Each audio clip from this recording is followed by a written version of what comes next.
Getting into topic number 2 here, Brian Cashman recently stated that Aaron Hicks will likely be the guy in left field come opening day. Obviously, stirred up a lot of chaos on social media because, Yankee fans hate Aaron Hicks, and whether you think it's reasonable or not, that's up to you. But I guess that kind of makes us wonder now, are we upset that that the Yankees let Andrew Benintendi go to the White Sox? Because it didn't really seem like there was any sort of serious discussions to bring Benintendi back to the Bronx. I mean, I know a lot of people wanted it, but do we think that it's now a worse decision than we originally thought it was? Because, dude, do you remember when it first happened? We kind of brushed it off as if it wasn't that big of a deal. Or do you still feel the same way? I don't feel the same way, no, because at the time when that happened, I was thinking, okay, that's fine because we want Brian Reynolds. But I don't think maybe I understood what the asking price was at that point. I considered it still kind of realistic. You could get him for Jason Dominguez, Oswald Peraza, basically without giving up Volpe.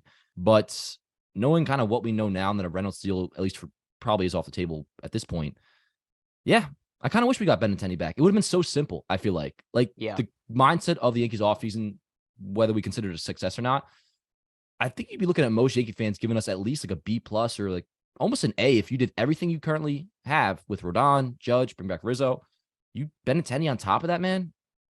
Good ass offseason with a healthy DJ back and the kids coming up. You could maybe almost make the argument that, like, okay, we're in the fold with the Astros now. Like, we're borderline just as good. If I could almost let somebody argue that we're better if we had Benintendi. So while I wasn't on that train at the time, in hindsight, yeah, like I kind of wish we just did the simple move and got Benintendi done. Yeah. I mean, looking back, I definitely would have done that deal. And I think it would be tough to find a Yankee fan that wouldn't, especially when you look at their left field situation right now and you hear Brian Cashman coming out and being like, yo, Aaron Hicks seems like he's going to be the guy. I think I know also it's kind of Cashman just talking smoke, Yeah, um, totally. talking up a guy that, one, he's trying to trade, and two, he's never going to be like, yo, this guy who's in our organization under contract for the next few years sucks. Like, he's never going to say that. You know what I mean? Mm, So I think while at the same time, like, we're hearing that from Cashman, I think it also just sucks that it's like at the end of the day, we know that they're willing to go with Aaron Hicks to start the season in left field. I mean, while he is talking him up, we know that it's a very, very real possibility at this point because the only two organizational options are him and Oswaldo Cabrera. And we know Oswaldo is kind of more a utility piece. So you could easily see Hicks as that starting left fielder. And I think it's just disgraceful at this point. I mean, I know we're satisfied with the Yankees offseason, right? But I do think that it's absolutely disgraceful, and I'll continue to stand on this. What's like a tree Hill? stump? On the hill. I'm standing on the hill.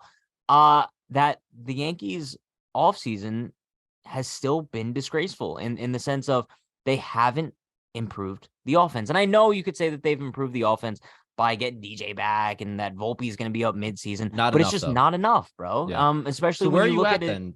With are you like letter grade Yankees offseason if it were done?